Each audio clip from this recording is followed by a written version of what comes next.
Okay, welcome everyone. So before we hop in and chat, let's just take a moment, just a moment or two to center and be here together. So you can close your eyes. If you want to take Vajra Pradama Mudra and interlace your hands and cross them over your heart, you can do so, or rest your hands in your lap.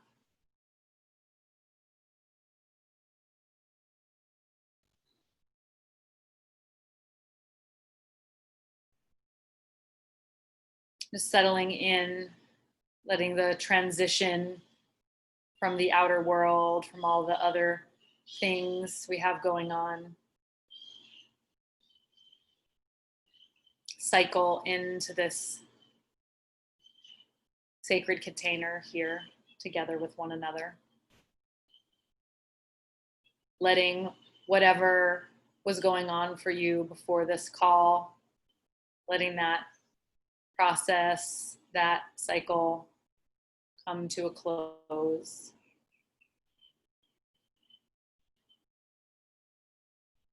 And just acknowledging with your awareness of your breathing, with your presence, that together we're transitioning into a new cycle, this hour together, this weekly touchstone that we have to gather, to come together.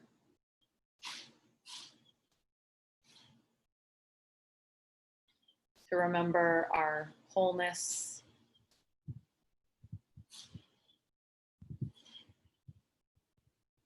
And to just sit in the presence of other like-hearted, like-minded, great beings.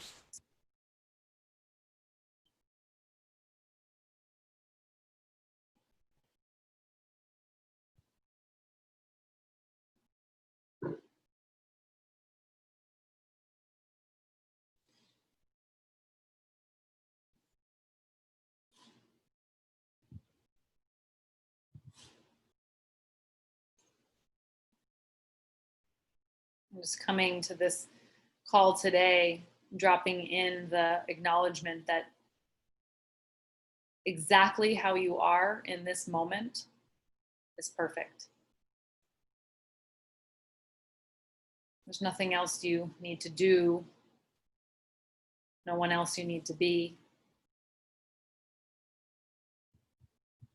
Just here, raw and open, present in all of your humanity.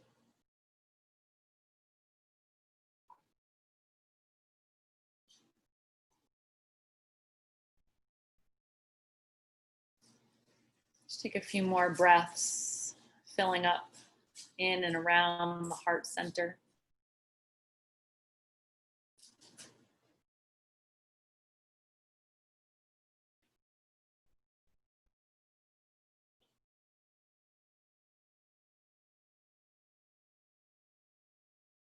And feeling your attention gathered in the heart center. As you're ready, gently begin to allow your eyes to open.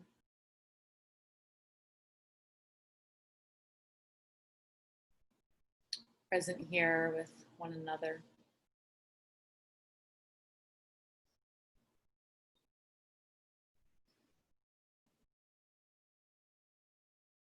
You know, we've talked about it so many times on these calls, but just that right there, the acknowledgement of a transition,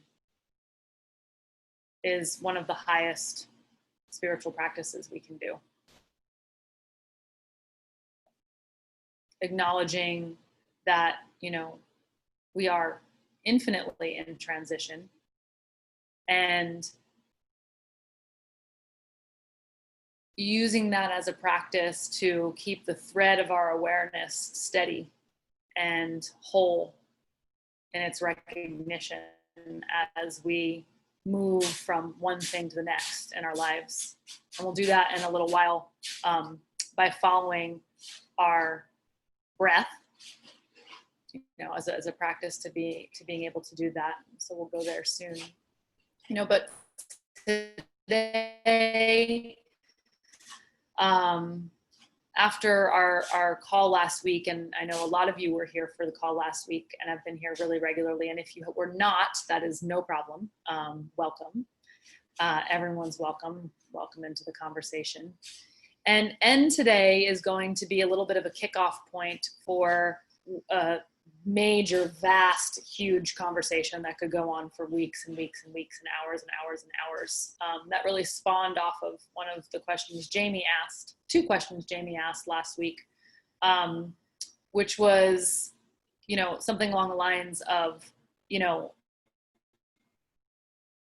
we talked about the experience of lack, and we talked about the experience of self-inquiry. And her question was, you know, like, how do I know when I'm actually getting anywhere?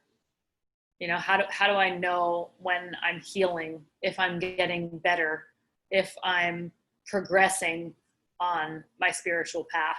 You know, how do I actually know that? Because she expressed that there's always something more out there. Like, oh, if I were to read this other book, or if I just do this practice, more so, you know, if I can do this practice more consistently, or if I can memorize this thing or whatever, if I acquire more, you know, we have that tendency so much to feel like, oh, like just one more thing, and then maybe I'll get yoga or maybe I'll be, you know, more whatever, awakened, more grounded, more centered. And her other question was, how do I actually know when I'm acting from a place of ego versus a place of divine will? You know, these are two like massive questions, and some of the greatest, I think, inquiries into spiritual life. And so we'll unpack them over the next weeks. But today we're going to go down the pathway of what we're calling spiritual materialism, and the self-improvement wave of things in our world. And, you know, far before we get into the, like, we're experiencing right now as spiritual materialism and this self-help, self-improvement craze in our world. It's that this model, this kind of awareness that we somehow need to get more, need to acquire more, we're somehow broken and we need to fix ourselves, and we're all walking around doing all these horrible things and need to like fix ourselves, heal so much. Meg and I have just been talking about how, you know, the root of this comes from so much far before this divergence into this self-help craze that's happening, but more so that, you know, our indigenous ancestors and our ancestors that walked this earth lived so much closer and so much more in connection with the harmony of the cycles of the universe. You know, we talked about it in one of our calls not so long ago around like observing the migratory patterns of birds, you know, and, you know, we have diverged so far away from looking to the natural world for the awe-inspiring revelation and recognition that truly everything that we need is literally right in front of us and around us and within us. And, you know, tribal ancestor groups used to, you know, be able to, you know, we would much more track, you know, time by looking at the sky. We would acknowledge, you know, when to wake up and when to go to sleep, and when to forage certain food by understanding the greater cycles and the resources of the natural world around us. So maybe, you know, there could be mild migratory patterns of tribes living in the highlands in the summer and go to the lowlands in the winter based on where the resources were for food and shelter. You know, and as the Industrial Revolution happened, and if anyone wants to read a really cool book that you haven't about a lot of this, has anyone read Sapiens? Sapiens is a really cool book. It's like cool to listen on audio too, because it's really big and it's really dense, but it gives you this cool whole history of humans. But as we started to move from like hunter-gatherers and started to move more into the industrial realm of things, there's a big space between that. Obviously, I'm jumping ahead. But there was this distinct divergence where instead of us as humans adapting so much to the natural world around us, we figured out how to make the world adapt to us, right? Meg was bringing this up and she'll talk about it soon, a little bit about like our desire to have like electricity and power all the time. You know, I was reading something the other day about how like the chair is perhaps the single most debilitating invention that humans have made to their physical bodies, because instead of actually being able to like bend down and go to pick food or reach to get something, we've created all these structures. We've taken down the forests to be able to build us a chair so we don't have to sit down so much. We've built us another thing so we can reach up into something without having to strain so much. We've actually just taken all these resources of the natural world around us to fulfill our creature comforts, which I think really, you know, has contributed to this like deep feeling that like somehow we're not whole and there's this problem and we need to like move around and fix and like take things from the world around us in order to make us comfortable, where before we actually were just able to be more adaptive, you know, and meet the world. You know, we actually tune into the cycles within ourselves and we harmonize those with the natural world, as opposed to kind of like building these castles and building these walls around us that help us to lose our connection to these natural rhythms. And that at the very essence, Meg and I love to talk about going back to like, man, what this whole experience of thinking like we're not enough, of like we're broken somehow, of that we have to like fix ourselves somehow in order to, I don't know, just even be able to like function or be happy. And then we get into this hungry ghost void of trying to more, never enough. If I just get this one thing, if I just get rid of this one part of myself, then I will be happy. If I just get this next piece of information, then X, if I could do this pose more, if I could just read one more book, like, no. It's as close as our breath. It's as close as being outside and getting our hands in the dirt.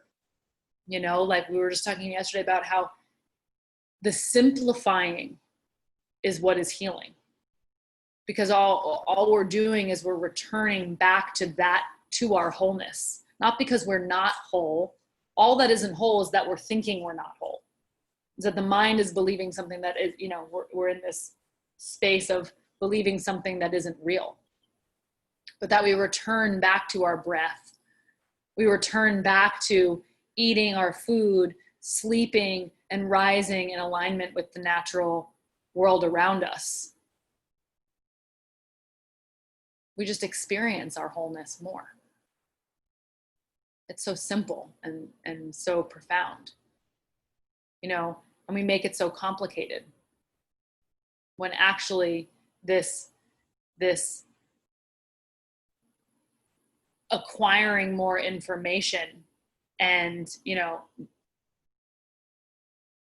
I'm going to let Meg talk about this a little bit more, but, you know, so much of this spiritual materialism that we'll talk about is this interesting, like, closed, fractalized loop of being able to, like, make money or generate revenue off of perpetuating this lie that, like, you're not enough and you need someone else to help fix you.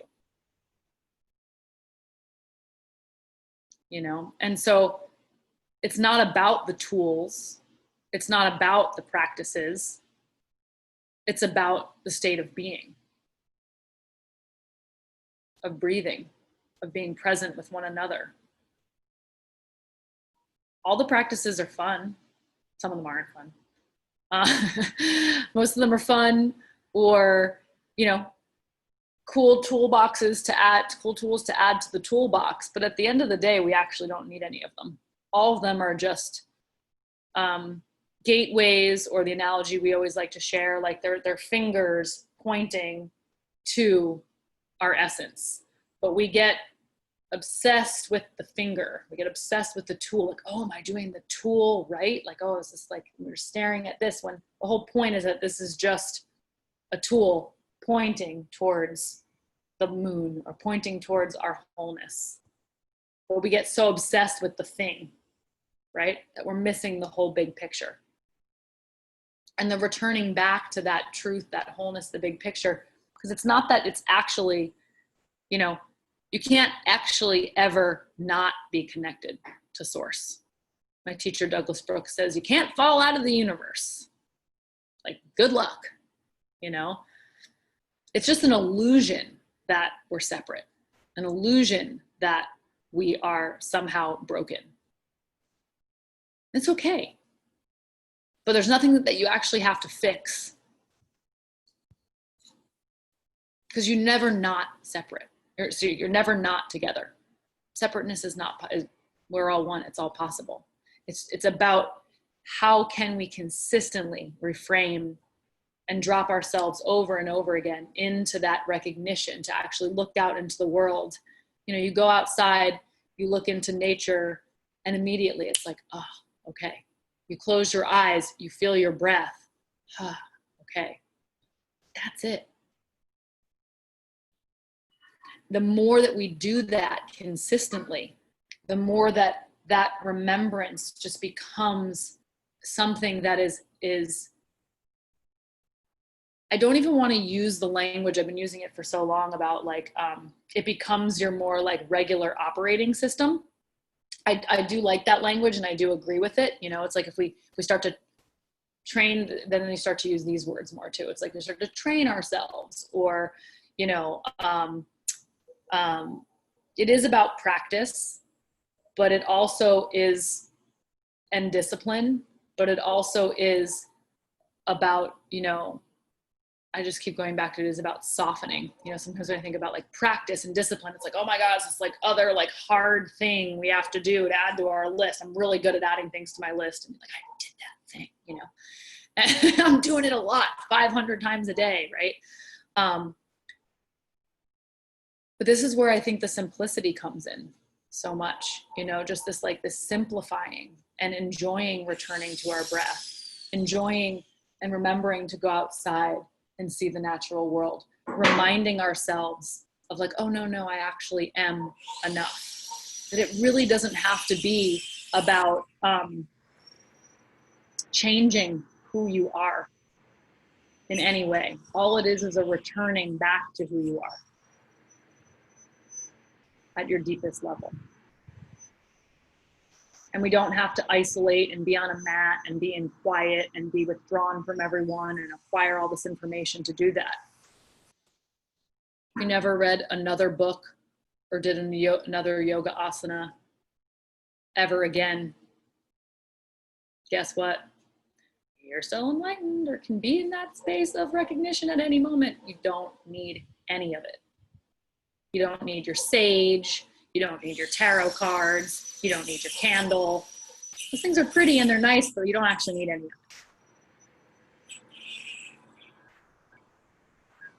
You need your breath. You need your heartbeat.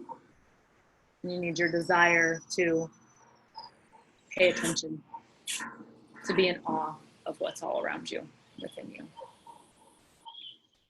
You know? They don't want us to believe, they don't want us to know this, whoever they are, you know. It's hard to keep a system based on domination and money going when a bunch of people don't want to dominate or care so much about money, because you feel whole and you know that you have everything that you need, you know. But we know you know, we've touched it, we've felt it, we experience it in all that we do.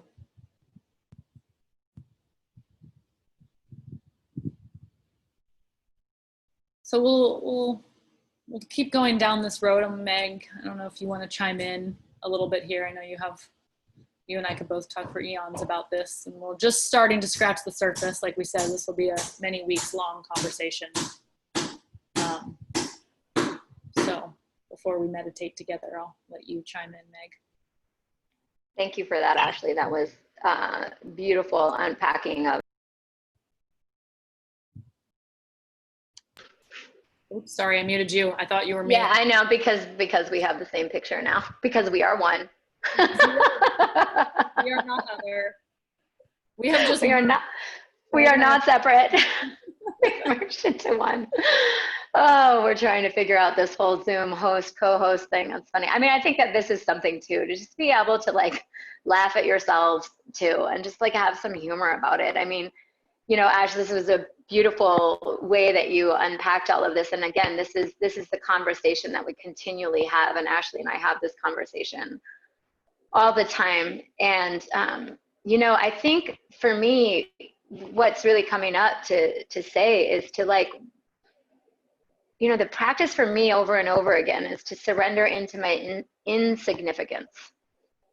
I mean, a lot of our trying to have impact and be significant and be enough in the world is coming from a place of lack.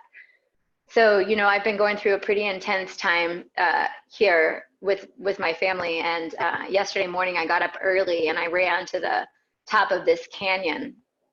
And it was exactly what I needed, was just to be really small.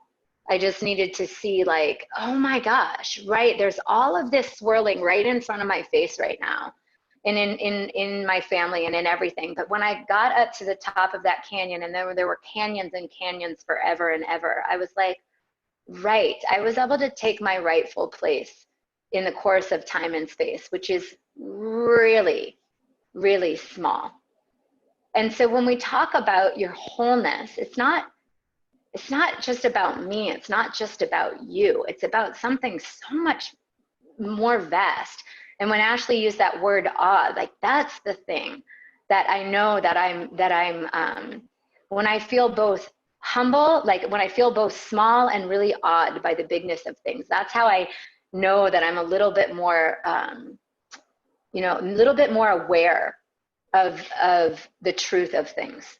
And so, you know, I think back on what Ashleigh was saying about how we came to this place, how we started to step out of harmony with the natural order of things. And of course, this is the path that we take because it is so big and it is so vast. And when we are in harmony with it, when we are at one with it, it's not, our insatiable need for a longer and longer life is not there, because we understand that dying gives rise to birth, gives rise to dying, gives, you know, and all these things. And I've been having these conversations with my dad right now. And, you know, it's been really interesting to see how he's, you know, leaning into the natural order of things. And he's like, you know, they want me to do all of these life-sustaining things. And he's like, it's not my job to milk all of the life out of this body.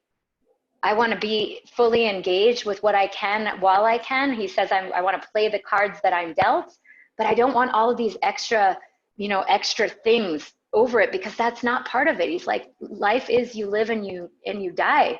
Like, that's it, you know? And so when we get out of alignment, out of harmony with the natural order of things, the first thing that comes up is likely fear. I mean, because it is so huge and we are so out of control. And so we're fearful, and that's when we step into the river of lack. That's when we step into this place where we're like, oh my gosh, I better buffer myself from life. I better build up a stronger house and a stronger fence and walk on cushier shoes. And I better, you know, start to reinvent myself and be bigger than life so that I can somehow beat life at its game, so that I can somehow have an impact and be significant in some kind of way. And when we do that, we start to just perpetuate this sense of not enough, where if we actually surrender into our insignificance, what we realize is that we are just enough. We're just right on track. We're just where we need to be. You know, we start to see or at least maybe we don't see it, and we certainly can't understand it, but we can at least acknowledge the presence of something greater that has a way bigger agenda than our own personal wants and dislikes. You know, life doesn't really care what you want or don't want, what you like or dislike. It's got a much bigger mission than trying to be your own personal entertainment system. You know, there's a much bigger order to things that doesn't concern itself so much with what you are and what you like and what you don't like, or what I like and don't like. And so, you know, ultimately for me, it really is about surrendering to that insignificance. It sounds counterintuitive, but when we can do that, we start to recognize how we are a part of the whole, and how we in and of ourselves and in the experience that we're in right now, even if it's an experience that we don't like, how it's not about what we like and don't like, and how that experience it has a rightness to it, as wrong as our brains might think it is, or as much as we don't like it. And that to me is what it is to step out of the river of lack and into the river of trust and abundance. And what it is to be, instead of dominating the earth and dominating our experience and dominating, you know, everything and having to control it and make it all in order. That's when we start to become back, we recognize how we are not on the earth, but we are of the earth, and how we're a piece and a part of it for just a tiny blip in time. I mean, I like to joke that we have got to, as a spiritual community, pull our heads out of our asanas and look around and be like, oh, holy shit, this is not about me. This has never been about me. Yes, yes, I have a thread and it is important. But when you take that weight off your shoulders, to have to be everything to everyone, to all of the things at all the time, and have the biggest impact on the earth of all times, then you're free to be truly present with your child when they're crying or when they're happy. You're truly able and available to be present to someone who is alive right now, but who is in the process of dying.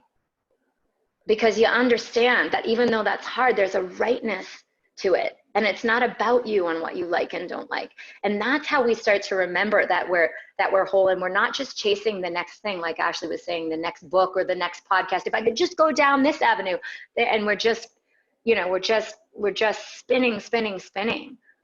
You know, one of the things that is a big teaching, my teacher says it all the time, is any one thing has the capacity to take you to the whole, because everything is whole. Just like every wave on the ocean is made of the entirety of the ocean. So any one thing can take you back to source, can take you back to the bigness of things. Adyashanti says, the cause of any one thing is absolutely everything else.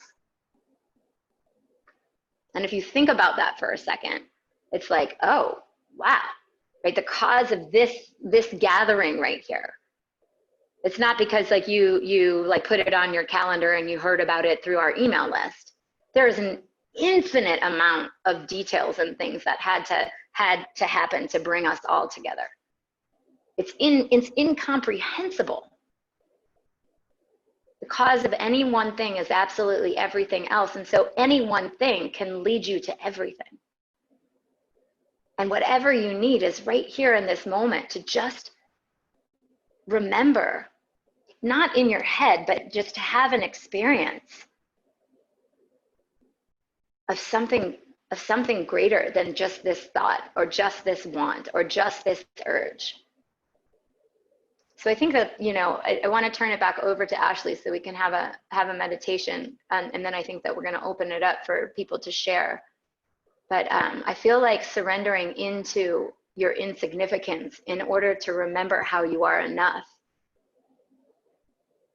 For me, it's been just unbelievably profound. And then this way we can be in the experience that we're in. I mean, even in meditation and even in, you know, our practices, we just start to get to grasping into states. So I had a really good meditation. I saw lights and stars and, you know, ancestors and what have you. And it's like, then you just be state chasing once again. We're just trying to get more. I want that state because I really liked it. I want to push away this state because I didn't.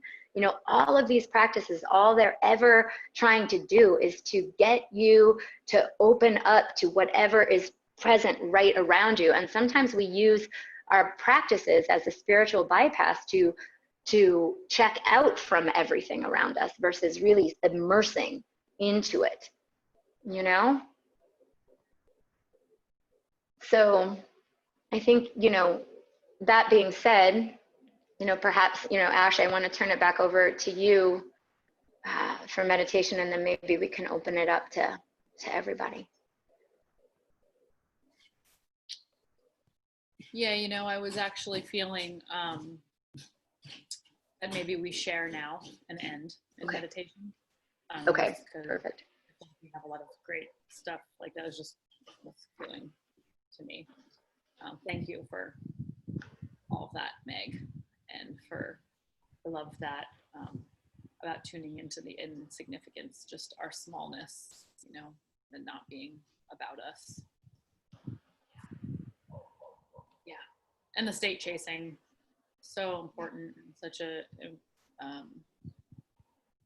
I think essential thread to kind of pull in of how these practices and things can also just allow us to cultivate our preference or our ego or our will more, you know. And that's just like, to loop it all the way back to Jamie's question, is like,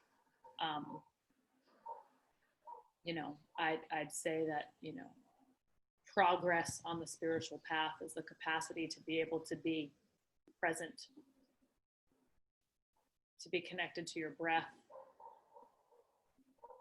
you know, to be accepting of what is and who you are, not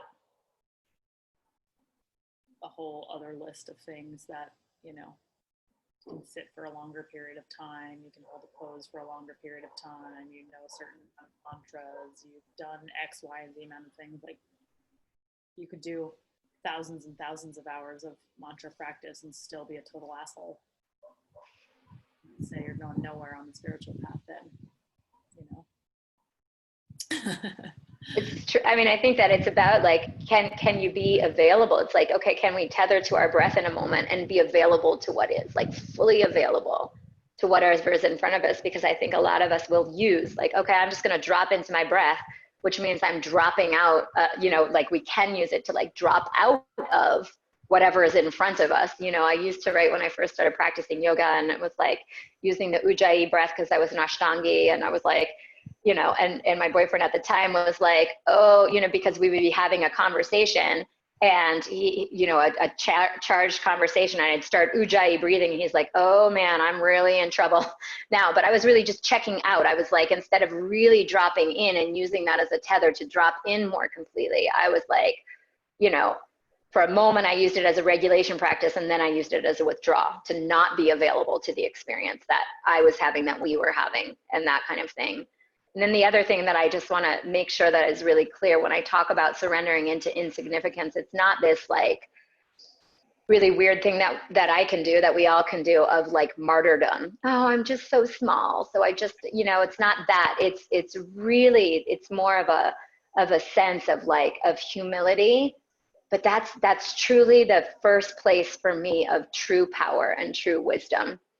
You know, it's such a powerful practice to drop into a place of insignificance, but not from that place of martyrdom. So I just wanted to be clear on the difference of the two. It's a real empowering place. I mean, I think we've all felt it when we've been out amongst like the natural world, on the top of a mountain or underneath the stars, or just at the edge of the ocean, where you're just kind of shocked into like, whoa, I am so small. And it's a different kind of power that you feel. It's not the power, the domination over, It's more this, it's the power of harmony and integration. And it's just such a softer, I like that word that Ashleigh, that you were using before, of just like softening into the moment versus trying to power over it and dominate it. That brings up what you and I talked about the other day, Meg, where just, you know, I love that you said it's the humility, the insignificance is not like, oh, I don't matter. It's the humility is like, whoa, I'm this bigger, I'm this piece in this much bigger thing. And then it's like, what I do matters, but like what I do like right now and in this moment, I'm having this big personal revelation of like, I'm not leaving Costa Rica anytime soon. I'm usually on a plane every couple of weeks. And it's like, oh, instead of this whole like grand idea that we have of like, oh, well, what if I like create this new nonprofit or create this new thing or do this whole, and I'm like, maybe I should just fucking plant my vegetables and eat them instead of buying them from this other farm. Like, you know, like what we do actually matters, like right now, how we spend our dollar, how we spend our time, how we spend our attention. It's not, you know, we get lost in these grandiose thoughts of it has to be, like you were saying, Meg, like this, the biggest, most profound impact. That's just like validating this, like let other people see this big impact that I'm making. Well, guess what? The impact that we need and desire to make the most is just to be present with your life right in front of you. You know, that's how we make the change. So, does anyone? And I think it's really, I was just going to say, and I think it's really easy, like a little touchstone that I use all the time. And I mean, it seems simple and you'll have to use your own language, but when I'm kind of weighing in on what's the driving force behind, like Ashleigh's saying, like, what's my choice right now in this moment? What do I do now? Do I start down this path? Do I create this, whatever? I just really often will use my meditative space to go like, is that urge coming from a place of harmony and integration of abundance? Or is it coming from a place of separation and lack, where I'm trying to like really boost myself up because I feel, you know, insignificant, you know, like, or small, or I'm in this place of lack. Do you know what I mean? And so that's something I just weigh and measure all the time is this coming from lack or abundance? Is it coming from, like you were saying earlier, when Ashleigh and I, before we got on the call, we were talking a little bit more about personal will and universal will. And oftentimes if it's the personal will that's untethered to the universal will, it's coming from a place of lack. And you'll know it, you know, you'll know it when you ask. You're like, oh, right, I'm doing this because I feel like I'm not enough in some kind of way. And granted, we've got an entire global economy that's banking on you continuing to believe that you're not enough. So don't beat yourself up about this. And right now it's pushing hard for its life. You know what I mean? It's trying to grab its claws in. It's like, oh my gosh, it's got a hiccup. It lost its footing there. The global economy that's built on not enough. And right now it's like, whoa, we've got to get back in there. Otherwise, because people are starting to understand, like, wait a second, this might not be right. But, you know, just weigh in on it and see when you're at a crossroads or when you're in a moment, you know? So anyways, but yeah, I think you're right, Ash. Let's open it up and see if anybody has anything they want to share or add or ask or anything. You could just raise your either blue hand or your actual hand. Okay, we've got Jamie. Oh, good. Hold on. I'll unmute you, Jamie. There you are. Oh, can you hear me? Yes, and we can see you. Well, there she is. Well, first of all, thank you for opening this conversation. Clearly, I wasn't aware of what will I open up. Because it is kind of, I mean, first of all, the last thing you said last time, like to ask myself, what if I'm not broken?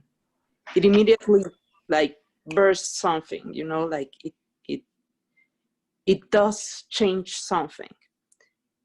But yeah, that this whole conversation is so, I mean, right now, I guess I don't have much of a question because I'm overwhelmed of all of it. Like really seeing how much, not even sure what others or society says, but I mean, just realizing how much these patterns are mine. You know, like for example, even when thinking about, yes, I should be more present, then it starts clicking immediately like, yeah, I should be doing this to get more present. You know, like it's such an ingrained pattern. And then I start thinking about how to change this pattern. So it gets in this kind of loop. But yeah, I guess I just want to say thank you for all this conversation, that it's really triggering and I don't know, changing something up, you know, in a way that maybe, I don't know, I'm still trying to figure all this, you know, I'm right now in this moment that I'm not even clear about it. But And you don't need to be. yeah, And exactly. That's my point, that even this starts triggering the same thing. yeah. And yeah, and realize it's also that, yeah, how many moments I'm just glad that I can be present more than other times, and probably years back, you know, that there's progress there already, you know. And I don't know, I'm still very fussy on everything, and I wanted just to say thank you, and how much I appreciate all this conversation that is not the usual. Not even it's not the usual, and it's sometimes the one thing that changes everything sometimes, you know. So thank you for that very much. Thank you. Well, I want to thank you, Jamie, for bringing up the questions last time that you did. I mean, it really, I think that you asked these questions, and in such a beautifully elegant way, the way that you put it last time, and even just the way you're grappling with it right now, I feel like you're really touching on something that we all feel so much. And I feel like, you know, even just listening to you here and going like, I see the pattern and I know it and whatever, like that's it, you know, to be aware of the pattern, and then to also be aware that that's not the end of the story. You know, I like to think about it like the pattern is like the river. And for most of our lives, we're just like drowning in the river. We're just like in the pattern, and it's just like tossing us everywhere. And it's like, oh, right.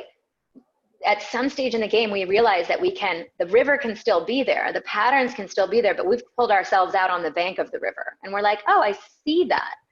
And sometimes we still get swept away, and we're like, I see it, and still like a bad train wreck, you're like, and here I go. You know, I'm just going into that. I've done a lot of that this week, where I was like, I see the pattern. Meg, don't say that thing to your family right now. And then like for 5 minutes, I don't say that thing. And then like 10 minutes later, the pattern's so strong in a really subversive kind of way, it says that thing, you know, like I say the thing. I'm like, oh man. So I get kind of swept away again. But it's like, there's this process, like moment by moment process. It's never done. It's like, all right, I'm out on the bank of the river. I dipped my toe in and I got swept away again. But now I'm out on the bank of the river, and I look around and I'm like, oh, there's something so much more than just this river too. Like there's this whole big landscape that surrounds, you know, this thing. And I don't have to be drowning in my thoughts and the patterns all the time. And it's just like this expansive perspective that continues to come, and it will get expansive, and then it will get really small. And that's life. That's what it is to be human. I mean, like, this is what it is to breathe and to be alive, is to get lost and to find ourselves again, and to not have the being lost be a problem.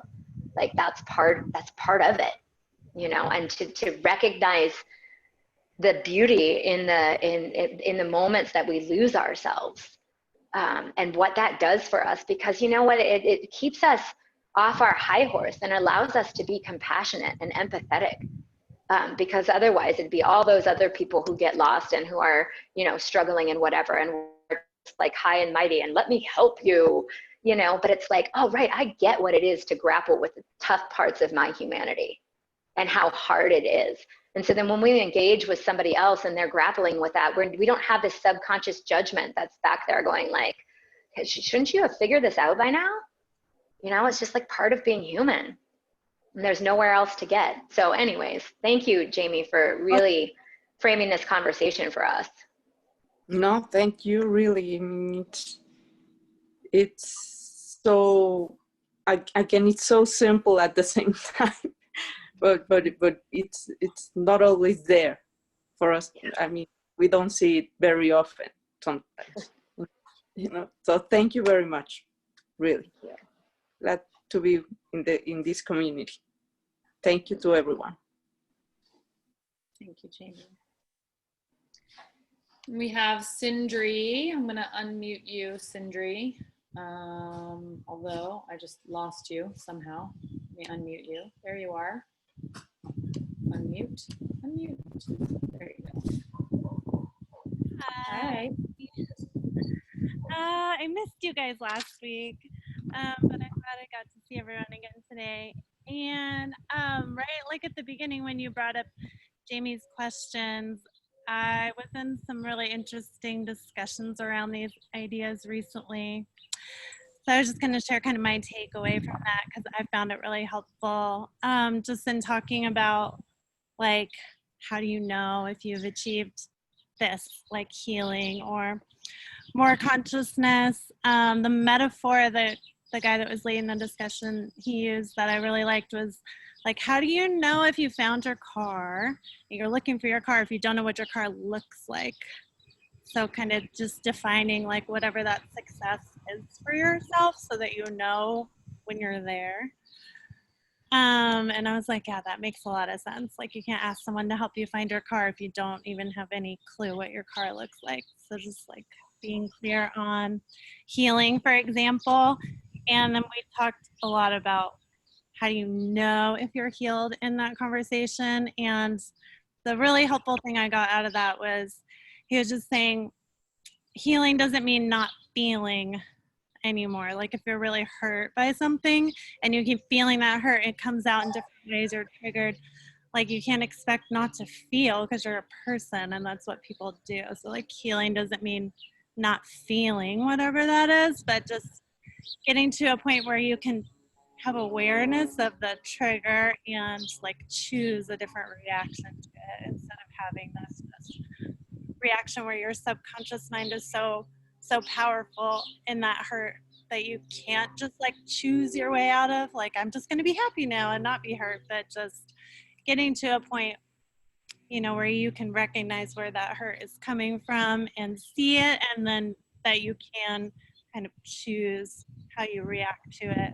That's like kind of a barometer of like where you're at with your healing process, which I found really helpful because I went through something very painful that I was just feeling so triggered by everything. I would like hear a sound and it would make me feel like I got stabbed, and I was just like, like going through the world feeling like I'm getting stabbed all the time, and I'm like, this isn't normal. Like I need to heal from this.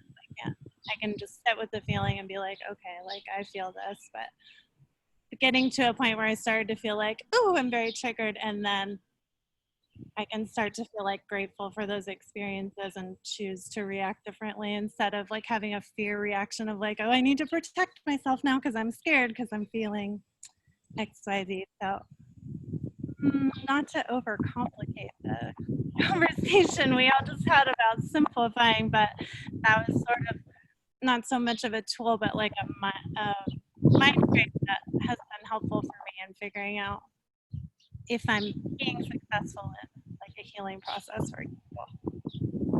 I just wanted to share that. Thank you, Sindri.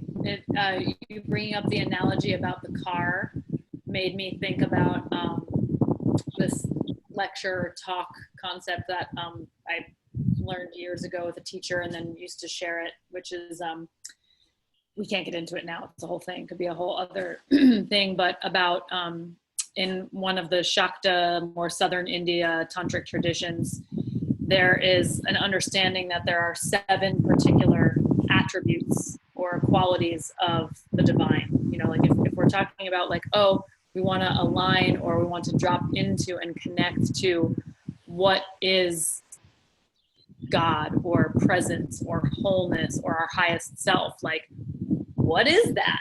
how do we actually define that? And I'll just go through a couple of them really quickly because we don't have time, but it's sat, which is that it's something that just is, it's isness, is true. There's just a sense of, like Meg said, like in the midst of all things, there's like a rightness to it. Sat.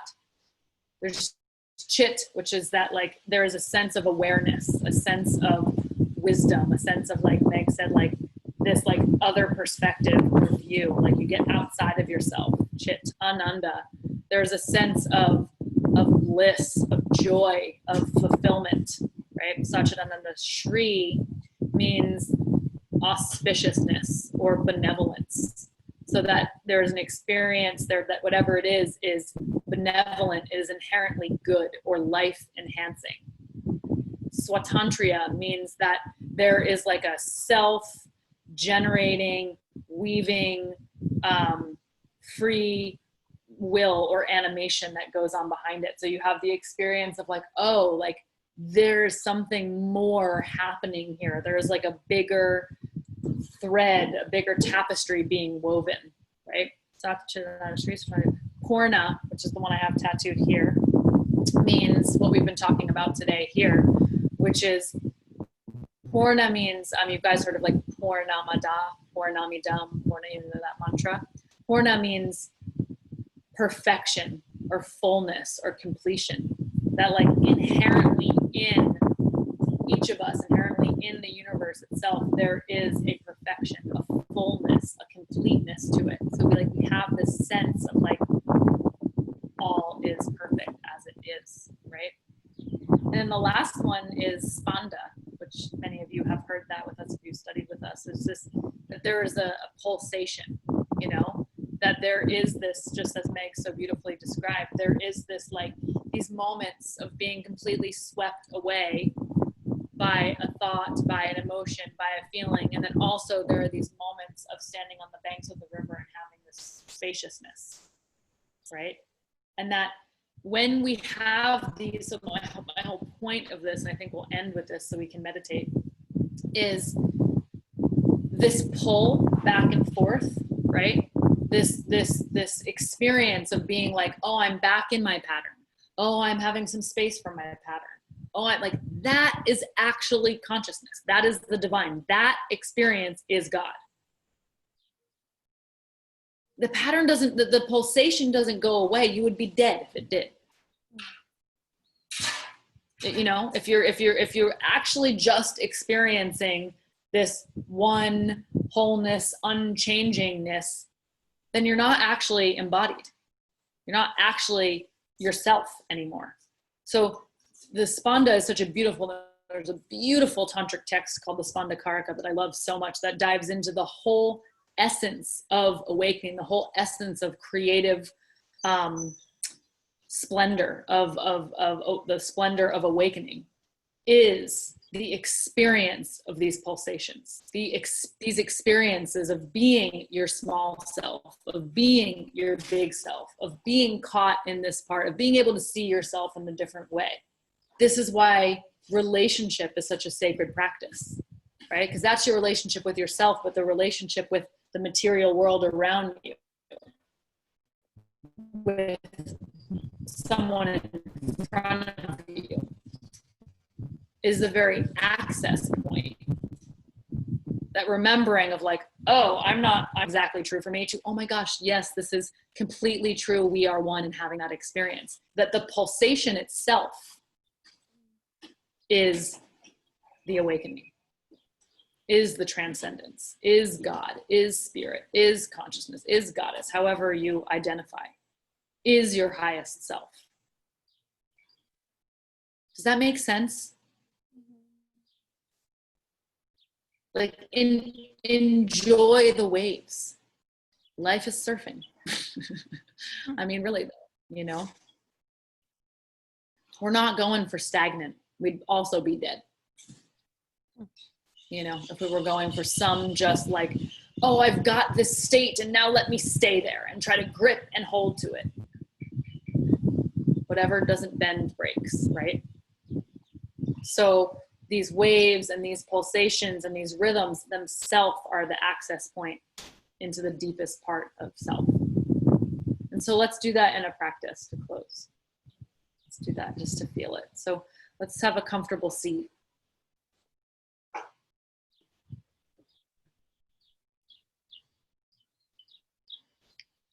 Rest your hands anywhere that feels natural, comfortable for you.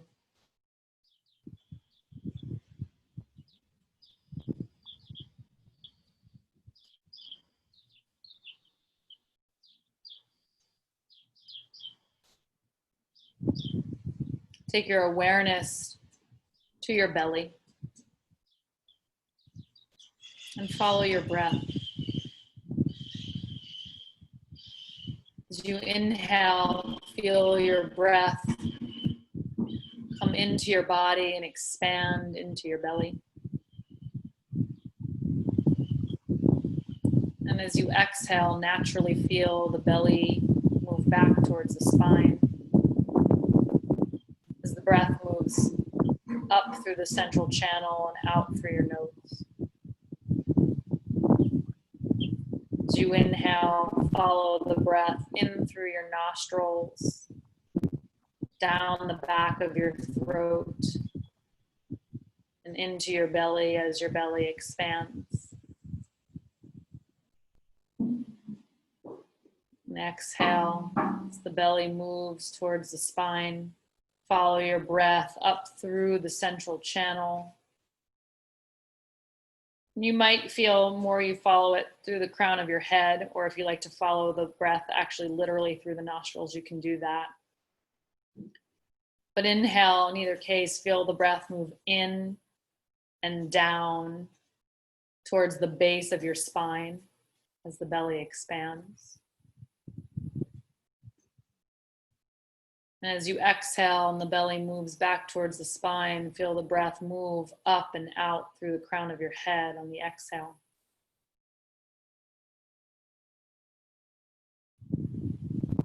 Inhale, breath comes in and down towards the base of the spine as the belly expands. And exhale as the belly moves towards the spine, the breath moves up through the central channel towards the crown.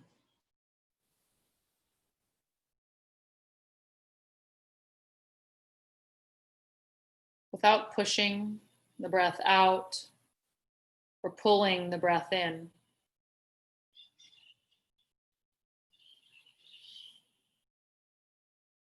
See if you can just soften to watch, to receive. Life force moving through you. In and down, and out and up.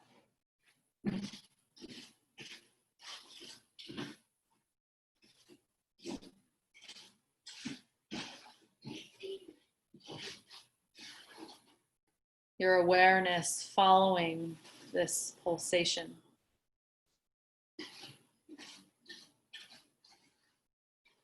The great pulsation of spirit dancing with matter as your physical form.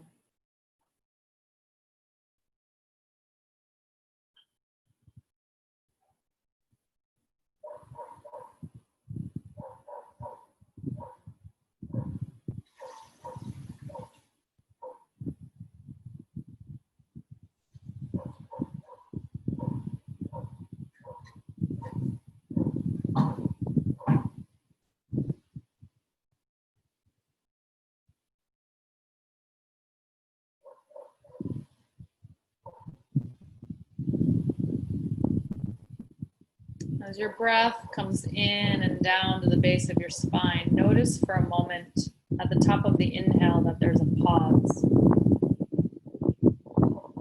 before your exhale moves the breath out and up through the central channel. And notice at the end of the exhale, there's a slight pause before the inhale rises, filling the belly and the base of the spine.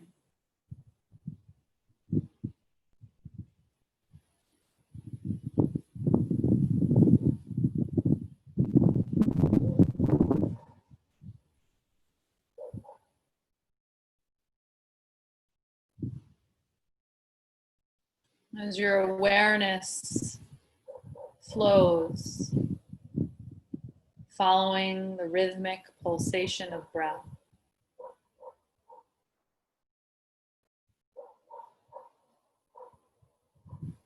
for a moment in this space between breaths, let your attention linger.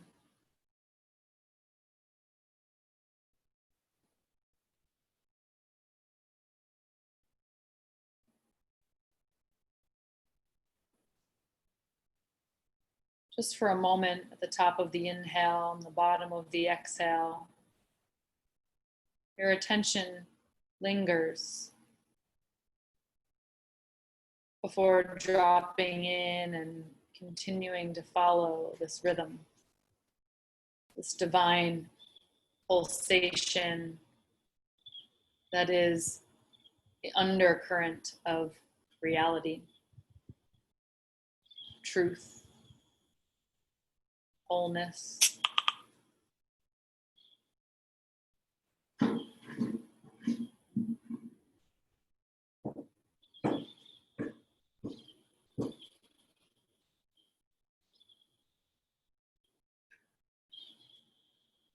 Just continue to soften, delighting in this experience of being breathed.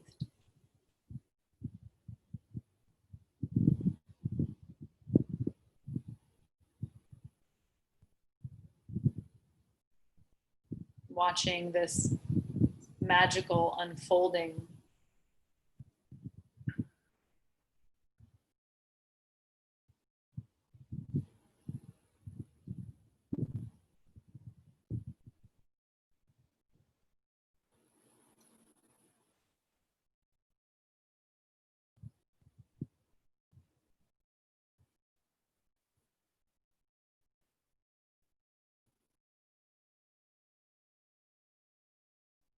You'll notice for a moment here and there that when your attention lingers in that space between breaths, just as if you were standing on the banks of the river, that perhaps your perception is wider, more vast, to see something greater.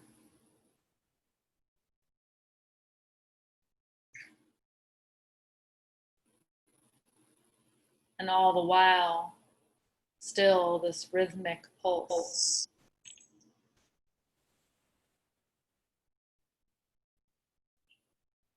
Breath moving in and out.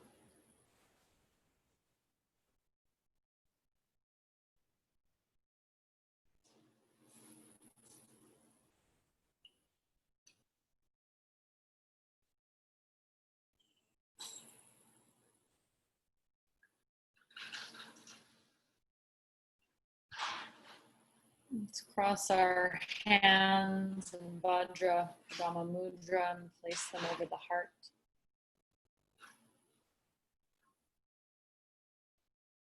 Letting your breath deepen and widen.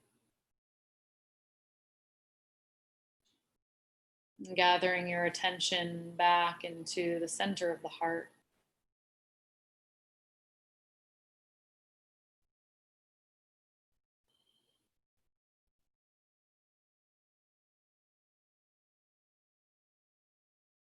You are whole. And the recognition of this is as close as your breath, closer.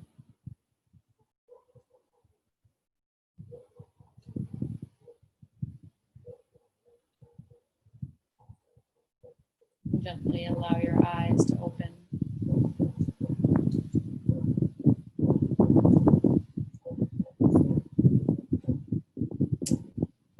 Thank you so much for being here with us today.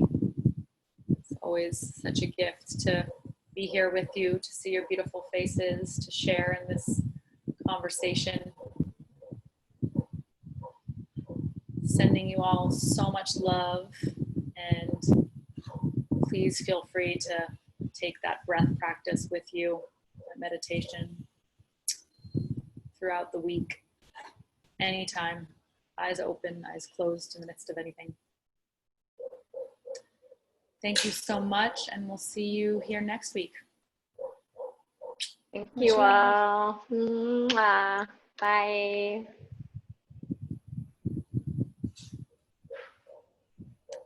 Mama.